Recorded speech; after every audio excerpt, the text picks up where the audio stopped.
महाराष्ट्र के पंढरपुर उपजिला अस्पताल से एक चौंकाने वाला मामला सामने आया है, जहां एक बच्चे के दाहिने हाथ की सर्जरी की जानी थी, लेकिन डॉक्टरों ने गलती से बाएं हाथ का ऑपरेशन कर दिया।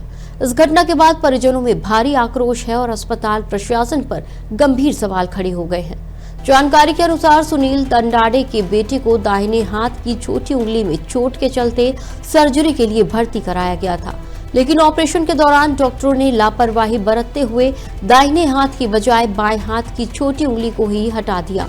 इस गंभीर गलती के सामने आते ही परिजनों ने अस्पताल में हंगामा किया और दोषी डॉक्टरों के खिलाफ सख्त कार्रवाई की मांग की।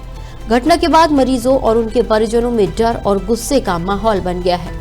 मामले को बहुजन वंचित अघाड़ी ने भी गंभीरता से लेते हुए जिम्मेदार डॉक्टर के खिलाफ कार्रवाई की मांग की है। चिकित्सा अधिकारी डॉक्टर विजय कुमार सारदे ने मामले की जांच के लिए 2 डॉक्टरों की कमेटी गठित कर दी है।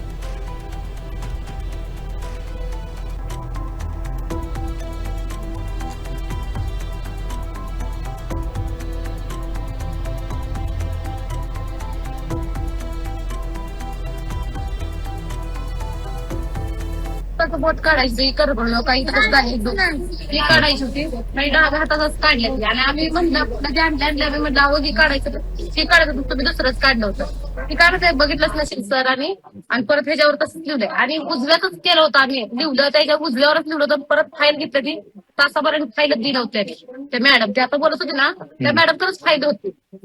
दंडाळे म्हणून 6 वर्षाचा मुलगा सकाळी आपल्या इथे बायलॅटरल पॉलिडेक्टली ह्या आजारासाठी ऍडमिट झालेला होता। याचा अर्थ कसा असतो, हाताला एक्स्ट्रा बोट असतात, त्याच्या दोन्ही करंगळीच्या शेजारी 2 एक्स्ट्रा बोट होती। पेशंटच्या नातेवाईकाच्या म्हणण्यानुसार उजव्या बाजूचं बोट काढायची गरज असताना डाव्या बाजूचं काढण्यात आलेलं आहे अशी त्यांची तक्रार आलेली आहे। तर त्याच्या आधारे आपण एक चौकशी समिती स्थापन केलेली आहे। चौकशी समितीच्या निर्णयात जर आमचे वैद्यकीय अधिकारी कोण दोषी आढळत असतील तर त्यांच्या नावाची आपण वरिष्ठ कार्यालयाकडे कारवाईसाठी शिफारस करणार आहोत।